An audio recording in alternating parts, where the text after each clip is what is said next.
Querido aluno, professor, superintendente, amigo do conhecimento, nós estamos aqui para mais uma lição Betel, lição de número 2.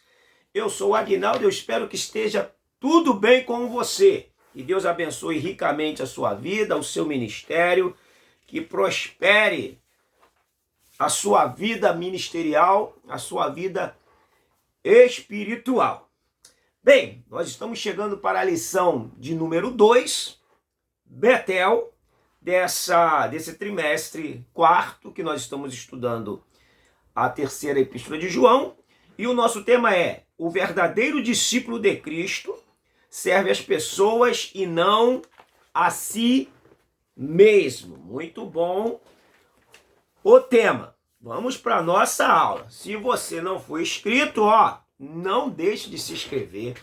Entrou aí nesse vídeo, é proibido você não dar o seu joinha, o seu like, tá? Deixa aí o seu joinha, o seu like, o seu comentário. Acione o sininho para você estar recebendo todas as notificações do canal. Fique com a gente até o final, porque tem coisa boa para nós. Vamos lá. O verdadeiro discípulo de Cristo serve as pessoas e não a si mesmo. Qual é o texto áureo dessa lição? Amado, procedes fielmente em tudo o que fazes para com os irmãos e para com os estranhos. 5 de 3 João. Qual é a verdade aplicada ou prática? Como Jesus, devemos abundar em amor e assim sermos servos uns dos outros. Quais os objetivos que essa lição traz para nós? Ensinar que o propósito de Deus para o discípulo é servir, expor o verdadeiro sentido do serviço cristão e mostrar que o poder está em servir ao menor.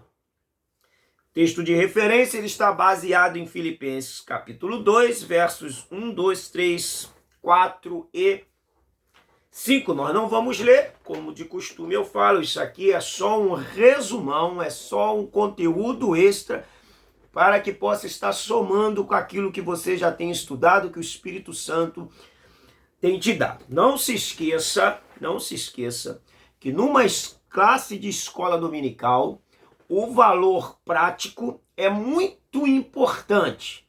Então, por mais que você obtenha conhecimento, você não pode deixar de trazer o valor prático, onde eu utilizo e onde eu pratico, onde eu vivencio esse ensinamento. Senão você enche a cabeça do aluno e não traz nenhum valor prático. E quando você finalizar a sua aula, o aluno vai perguntar: e daí? Onde eu utilizo tanta informação? Eu quero a informação para me nutrir para o meu dia a dia. É isso que é o ensino da palavra de Deus. Vamos lá, qual é a introdução? Jesus é o maior e mais perfeito exemplo de serviço ao próximo. Ele é o Deus que deixou a sua glória para servir com sua própria vida, mostrando que o verdadeiro poder de um discípulo é quando se torna servo. Bem, vamos lá. Vamos falar de discípulo. Evangelho de Lucas, no capítulo 14, do versículo 25 em diante, Jesus vai trazer um norte para aquilo que a gente chama de discípulo. Discípulo vem do grego matetes, que é alguém que se identifica fielmente ao seu mentor. É como se o mentor tirasse os seus pés e o discípulo colocasse o seu pé na marca que ele deixou. Então, o discípulo é alguém que tem uma identidade muito grande com o seu instrutor. E Jesus vai falar assim, grandes multidões o acompanhavam e ele, voltando-se, lhes disse: se alguém vem a mim e não aborrece a seu pai, a sua mãe, mulher, irmãos, filhos, filhas, e ainda a sua própria vida, não pode ser meu discípulo. Então, primeira exigência de Jesus, amar menos.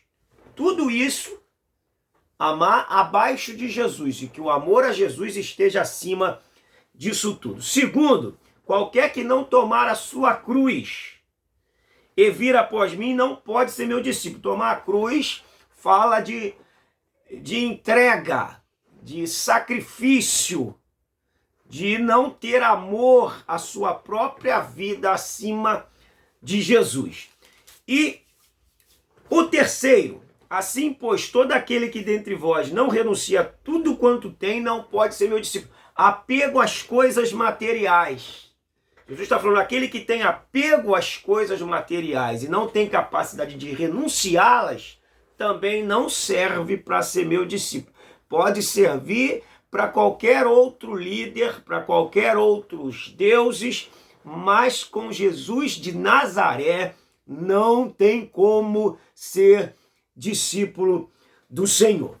Então, quando a gente entende na cultura judaica o que é um talmide, o talmide é o discípulo que a gente utiliza aqui no Novo Testamento do grego matetes.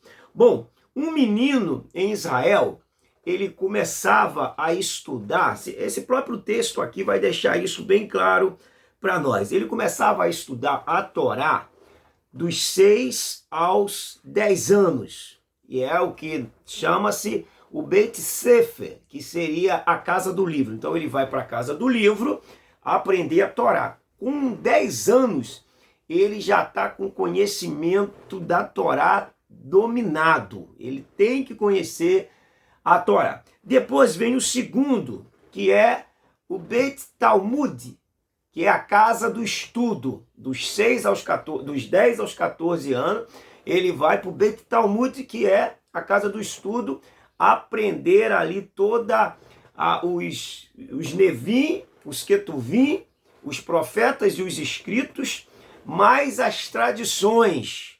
Então ele vai aprender todo ponto de questionamento, de interpretação dos 10 aos 14 anos. Dos 14 anos em diante,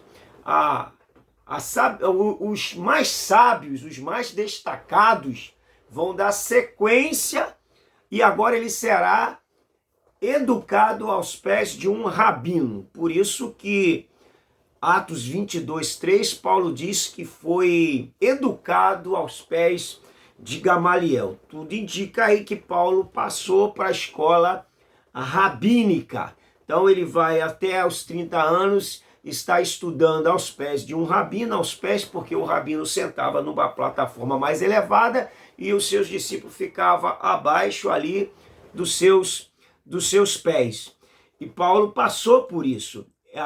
Quem passasse desses 15 anos em diante e fosse para um pé, ser criado no pé de um rabino, esse era o talmide, ou no plural, talmidim.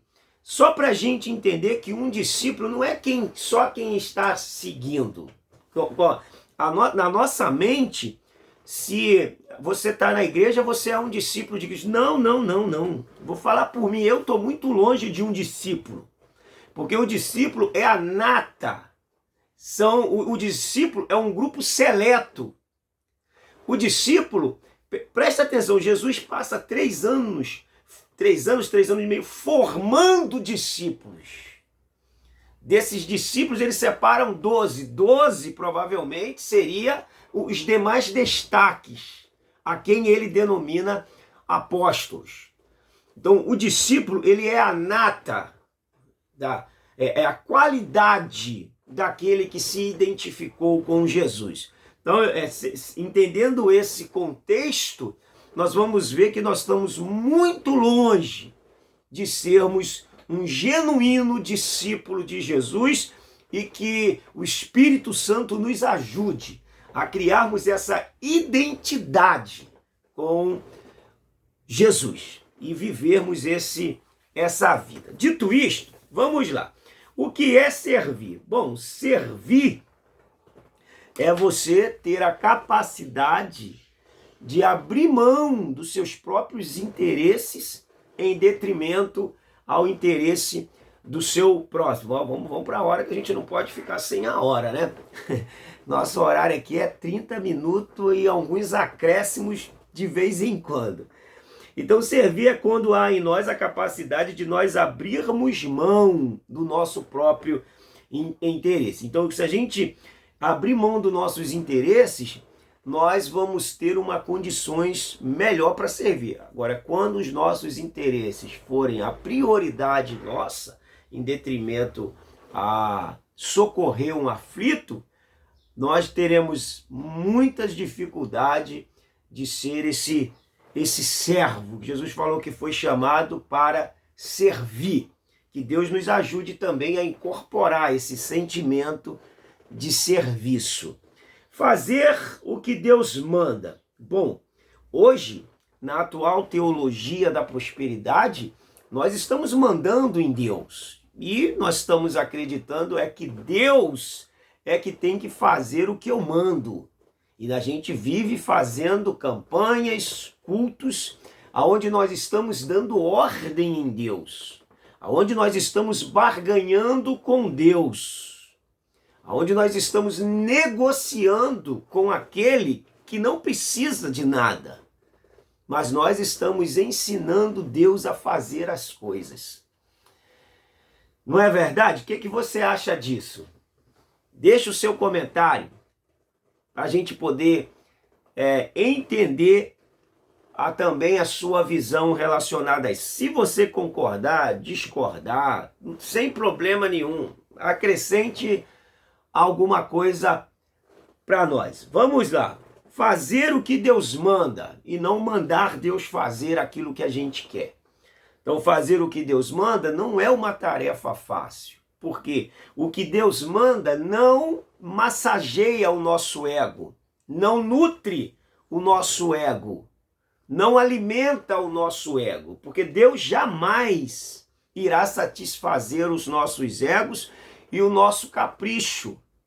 Na verdade, a gente é que tem que se colocar à disposição de fazer a vontade de Deus. Que a nossa oração seja ao amanhecer, Deus, que este dia seja um dia onde eu tenha a oportunidade de servir, um dia onde eu tenha a oportunidade de abençoar. Traga-me paz ao meu espírito, para que eu tenha um dia de paz e que nada roube essa paz e que eu seja útil para o meu semelhante. Até as orações que a gente acompanha, elas são egocêntricas, elas são orações para satisfazer os nossos desejos. Presta atenção nisso aí que está sendo dito aqui. Vamos lá. Porque se você não frutifica, a árvore que não frutifica, ela não tem utilidade em nenhum pomar, em nenhum jardim. Então vamos pedir a Deus que possamos sair dessa esterilidade espiritual, que possamos ter aberto a nossa vida para que essa esterilidade saia de nós e nós possamos produzir frutos para a glória de Deus. Ser humilde, imitando a Jesus. Bom, outra coisa importante para um discípulo é a humildade. O termo humildade tem origem no latim humus, que significa terra e chão. Ser humilde não é, portanto, estar nas alturas. Jesus, que desceu. A humildade de Jesus é um dos grandes destaques da sua liderança. Ele diz sobre si mesmo: pois sou manso e humilde de coração. A humildade, ela tem a capacidade de nos abrir portas. A humildade tem a capacidade de nos fazer recuarmos em determinadas situações. A humildade, ela tem a capacidade de nos ajudar a sermos crentes, pessoas melhores. Porque o humilde, muitas das vezes, ou talvez a maioria das vezes, ele se cala, ele tolera, ele suporta, ele nutre a sua emoção com a paz, é chamado de bobo, mas ele não vive por aí estressado e dando mau testemunho, desequilibrado. Então a humildade ajuda você a controlar a sua emoção. Por isso que é importante. Diótrefes, ele tinha um problema de megalomania, de que queria os holofotes voltados para ele. E aí ele acabava falando mal de pessoas com bons testemunhos, como João, porque ele queria, na verdade, a primazia. Eu quero o centro, aonde eu chego tem que lembrar de mim. Aonde eu chego tenho que ser ovacionado. Aonde que eu chego eu tenho que ser aplaudido. Diótrefes tinha esse problema. Aonde eu chego tem que citar o meu nome. Senão eu fico em cólicas, em crises internas. Porque automaticamente a síndrome de Diótrefes faz com que aonde você chegue, o ambiente tem que ver. Você chegou, cheguei e cheguei chegando. Tá aqui o cara, que Deus olhou e falou, o cara é você. E não compete a um servo de Deus que estuda as Sagradas Escrituras, que aprende sobre um Deus humilde, e ele não aprender a ser humilde, manter uma arrogância na sua vida. Que Deus preserve-nos desses males. Vamos lá. Amar é obedecer. 1:3. Bem, portanto, por amor, Deus enviou Jesus para nos salvar. E o Filho, em obediência, cumpriu seu chamado, dando sua vida por amor a nós. Cristo foi o maior exemplo de servo por sua obediência. Em Filipenses 2:8, Paulo escreve que Jesus foi obediente até a morte e morte de cruz. E nos exorta a termos o mesmo sentimento que houve em Cristo Jesus. Eu não sei você, mas eu me deparo com textos e eu acabo percebendo como ainda estou longe das verdades neotestamentárias da palavra.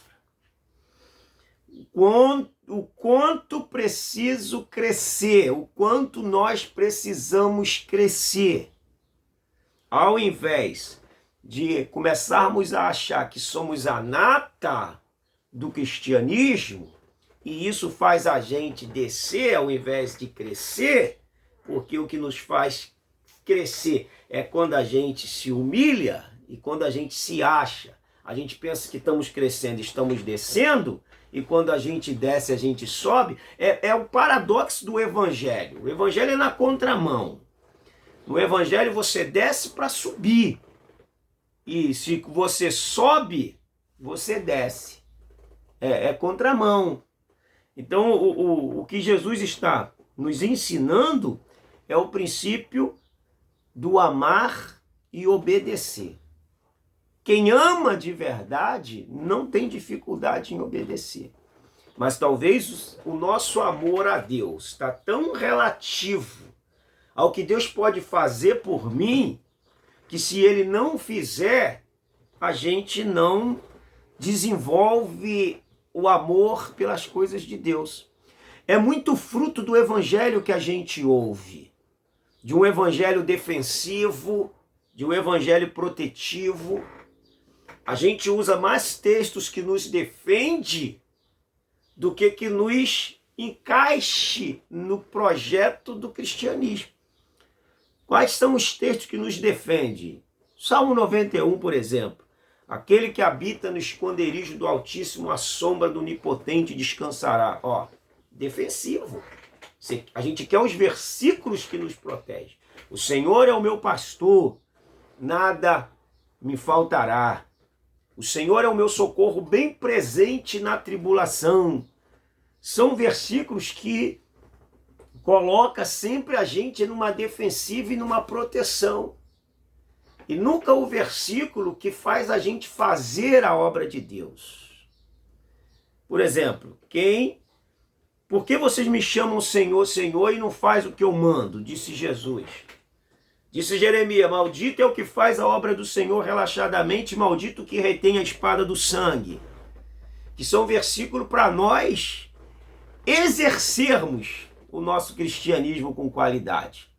Vamos lá, vamos melhorar isso aí e que o Espírito Santo ilumine a sua vida, a minha, a da sua classe, a da sua igreja, para que a gente possa entender esse poder que o Evangelho tem para nos outorgar.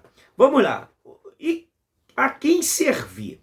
Bom, o discípulo de Cristo demonstra o amor a Deus enquanto serve aos diversos grupos de pessoas que carecem de sua assistência espiritual, social e amor. Entre eles, os pobres, os órfãos, a viúva, prioritariamente. A comunidade da fé. Gálatas 6,10, para servir os domésticos da fé. Os conhecidos e desconhecidos, os nacionais e os estrangeiros. O fato é que servir se refere a dar suporte ao outro, ajudando a levar as cargas pesadas. Olha só, vamos lá. Gálatas 6, 2.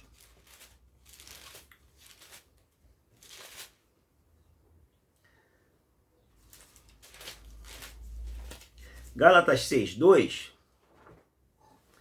Está escrito aí. Levai as cargas um dos outros, e assim cumprireis as leis de Cristo. Levai as cargas uns dos outros, e assim cumprireis a lei de Cristo. O Gálatas 6,5 está escrito, porque cada um levará a sua própria carga. Deixa eu ver o que diz aqui na ARC. Estou olhando na ARA.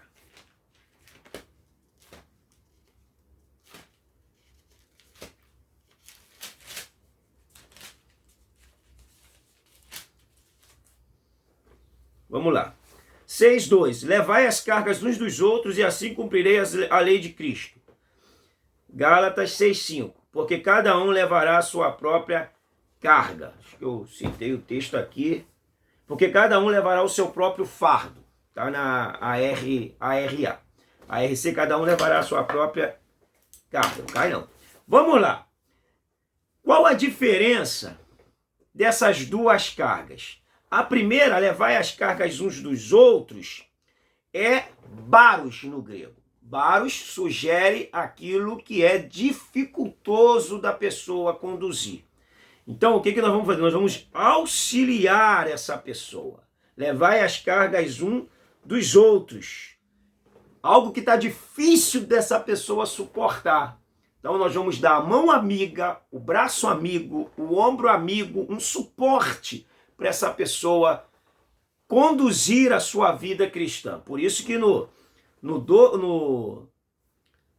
6,1, Paulo diz, irmãos, se algum homem chegar a ser surpreendido em alguma ofensa, vós que sois espirituais, encaminhai o tal com o espírito de mansidão, olhando por ti mesmo, para que não sejas também tentado. Ou seja, os mais espirituais devem auxiliar os menos espirituais. O segundo, porque cada qual levará a sua própria carga, é fortium, no grego é fortium. Fortium sugere algo que é suportável, algo que você pode carregar. Então, o que você pode carregar, eu não devo te auxiliar, senão eu atrapalho a sua caminhada e te faço uma pessoa mimada.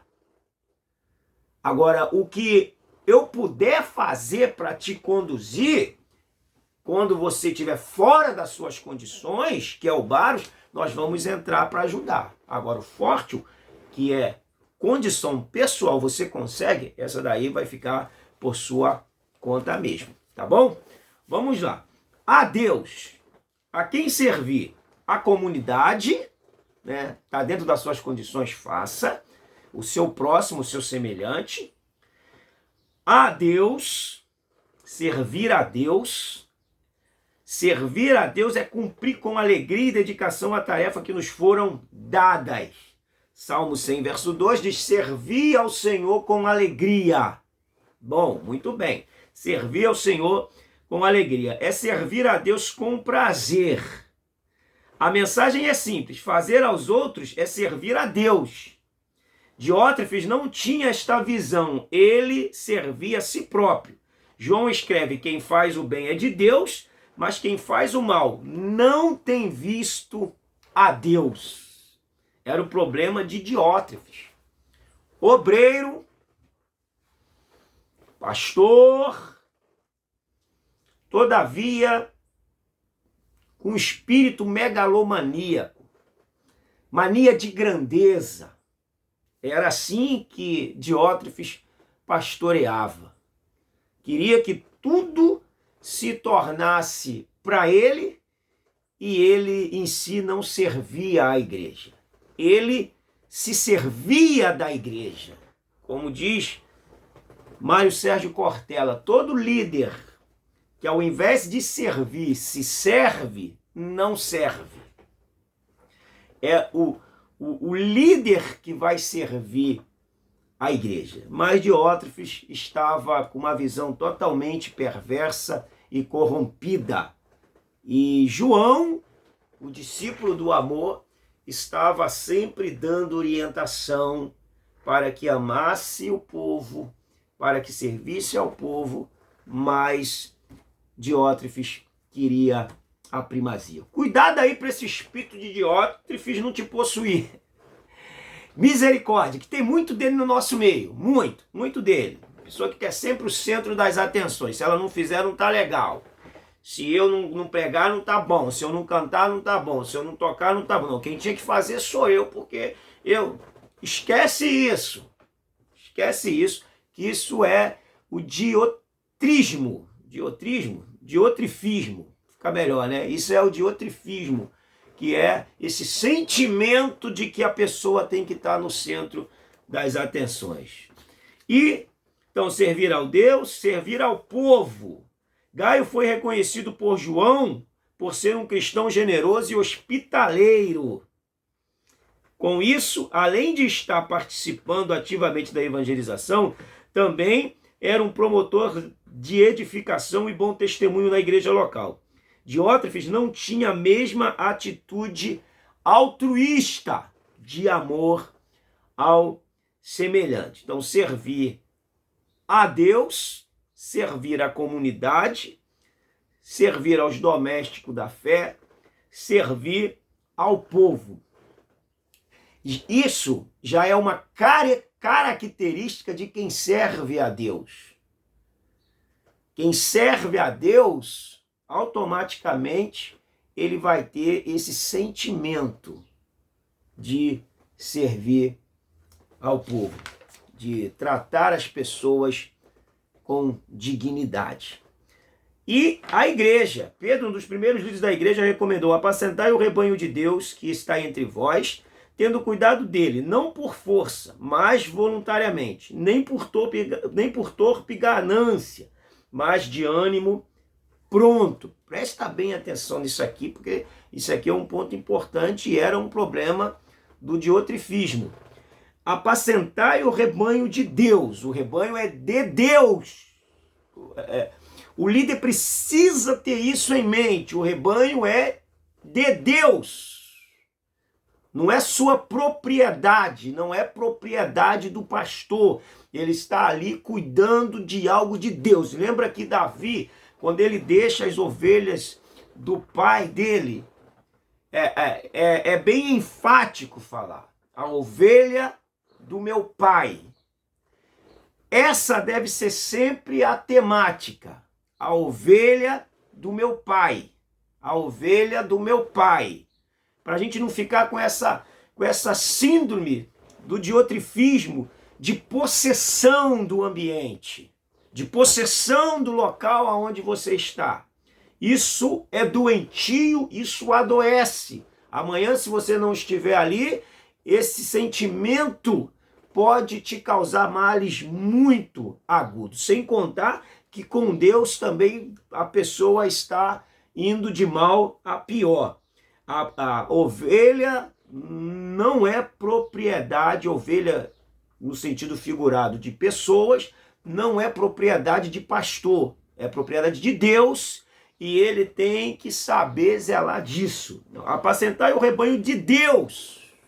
Isso aqui tem que ser uma tônica que está entre vós, tendo cuidado dele quem? Do rebanho de Deus. Não por força, mas voluntariamente, nem por torpe ganância, mas de ânimo pronto, voluntário. Isso aqui é muito importante. Isso é servir a igreja de Deus. E aí Jesus vai perguntar para Pedro, em João no finalzinho, se Pedro o amava. O que Pedro diz? Pedro diz que o ama. Pedro diz que o ama. E aí Jesus vai falar para ele, então, pastoreia, apacenta as minhas ovelhas. Então é importante a gente compreender esse texto, é João 21:16. Cadê? 21:16. Tornou a perguntar-lhe pela segunda vez: Simão, filho de João, tu me amas? E ele respondeu: sim, Senhor, tu sabes que te amo. E disse-lhe Jesus: pastoreia as minhas ovelhas. E pela terceira vez, o verso 17. Pela terceira vez, Jesus lhes perguntou: Simão, filho de João, tu me amas? Pedro entristeceu-se por ele lhe ter dito pela terceira vez: tu me amas? E respondeu-lhe: Senhor, tu sabes de todas as coisas, tu sabes que eu te amo. Jesus lhe disse: apacenta as minhas ovelhas. Isso é um ponto importantíssimo para a gente poder falar sobre esse assunto. Vamos lá. Chamado para servir. Lembre-se que 21:16 e 17 está corroborando com 1 Pedro 5:2. Ovelha de Deus, apacenta as minhas ovelhas. Só para a gente tonificar. Vamos lá, chamado para servir. Jesus deixou a sua glória para servir. Ele próprio explica sua visão, sua missão, ao dizer que não veio para ser servido, mas para servir. E fala ainda que o servo não é maior do que o seu senhor. Indicando que nós também fomos chamados para isso. Para quê? Para servir. Nosso chamado é para servir. E ao invés de se servir. Então, mais uma vez, que a nossa oração seja essa. Senhor, me ajude a servir. Senhor, me dê a oportunidade de servir.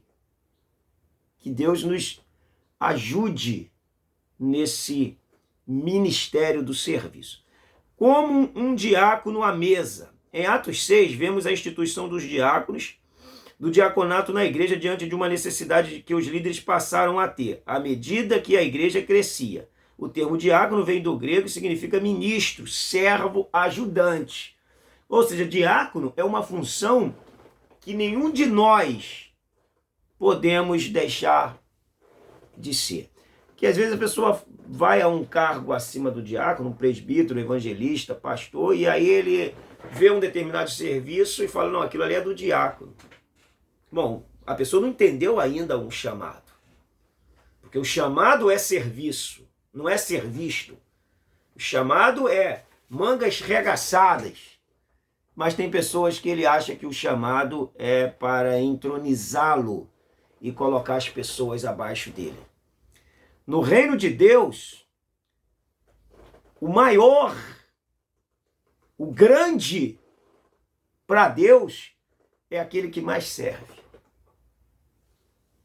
Só para a gente entender essa dinâmica. Vamos lá.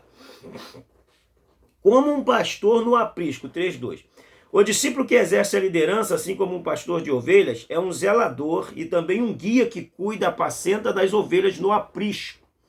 Um discípulo verdadeiro, assim como um pastor de ovelhas, assume o cuidado e responsabilidade para garantir a segurança do rebanho, bem como a orientação para mantê-lo vivo. Nenhuma ovelha subsistirá sem cuidado do pastor. Assim, também o discípulo sem o mestre supremo. A liderança deve alimentá-las com a palavra de Deus. Alimentá-las com o quê? Com a palavra de Deus. Isso aqui também precisa ser tonificado. Não é com o fruto das suas palavras e muitas das vezes sem nexos e vazias. Deve alimentar com a palavra de Deus. Para alimentar com a palavra de Deus, você tem que encher o seu alforje. Então, quem não se alimenta, não tem como alimentar outras pessoas. E para a gente terminar, como um samaritano na rua. Servir não diz respeito a 4 paredes de uma igreja, mas mostrar o amor e a misericórdia de Deus em qualquer lugar.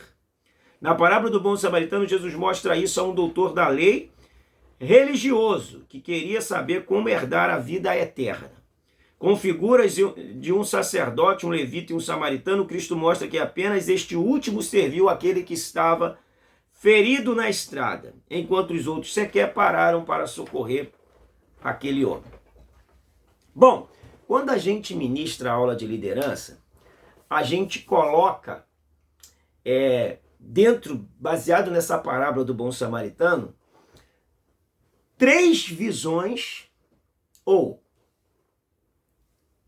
3 formas que um líder tem de ver as pessoas. Vamos lá. Nós temos aí um sacerdote, um pastor, um presbítero, um evangelista, um levita, será que era um diácono? Ou uma diaconisa, um trabalhador, e um samaritano. Samaritano, um católico, não sei, não tinha religião, um ateu. Vamos lá. O sacerdote, ele viu o levita como, o sacerdote, ele viu o homem como um problema a ser evitado. Então ele olha para lá e vê o homem lá, um problema a ser evitado. O ladrão que roubou viu aquele homem como uma vítima a ser explorada. O samaritano viu aquele homem como uma pessoa a ser amada. Todo líder, ele pode ter uma visão de olhar para uma pessoa e ver aquela pessoa como um potencial de exploração. Ele pode olhar aquela pessoa e ver aquela pessoa como um problema que se evita. Não, evita ela, evita ele. Não. E ele pode ver aquela pessoa como uma pessoa objeto do seu amor. A última deve ser a visão certa. É a visão certa. Todas as pessoas são objetos do seu amor. Paulo disse para a igreja de Éfeso, para os líderes de Éfeso. Vamos ler aqui para a gente compreender melhor esse assunto e encerrar aqui. 20:28. Atendei por vós e por todo o rebanho sobre o qual o Espírito Santo vos constituiu bispos, para pastoreardes a igreja de Deus, o qual ele comprou com seu próprio sangue. Atendei por vós e por todo o rebanho de Deus. Pastor não escolhe ovelha. Ovelha pode até escolher pastor, mas pastor não escolhe ovelha. O pastor não pode, como Diótrefes, ter essas visões, olhar para uma pessoa, para uma vítima que eu posso explorar. A visão do ladrão, do assaltante. A visão do sacerdote, um problema ser evitado. Evita isso aí. Isso aí é um problemão. A visão do samaritano, uma pessoa que pode ser objeto do meu amor. Então, que Deus nos ajude a olhar as pessoas, não se aproveitar delas, que isso acontece demais no meio do mundo evangélico. Quando a pessoa tem um certo recursos, ela é tratada de maneira diferente. Talvez o problema de Diótrefes era esse, era tratar as pessoas com recursos melhores de maneira diferente. Ele era ambicioso, ele tinha ambições. E a visão do samaritano, essa deve ser a nossa visão. A visão de que as pessoas são objetos do nosso amor. Amém? Nós estamos chegando para o final de mais essa lição abençoada. E quando entendemos o que significa servir, estamos conscientes de que este é o chamado primordial do ministério cristão. Que Deus nos ajude, tendo Jesus como nosso principal exemplo. Além disso, compreendemos que o alvo do nosso serviço deve ser as pessoas na igreja e em outros ambientes que frequentamos e não a nós mesmos. Pum! Que pancada! Deus abençoe a sua vida. Até a nossa próxima aula.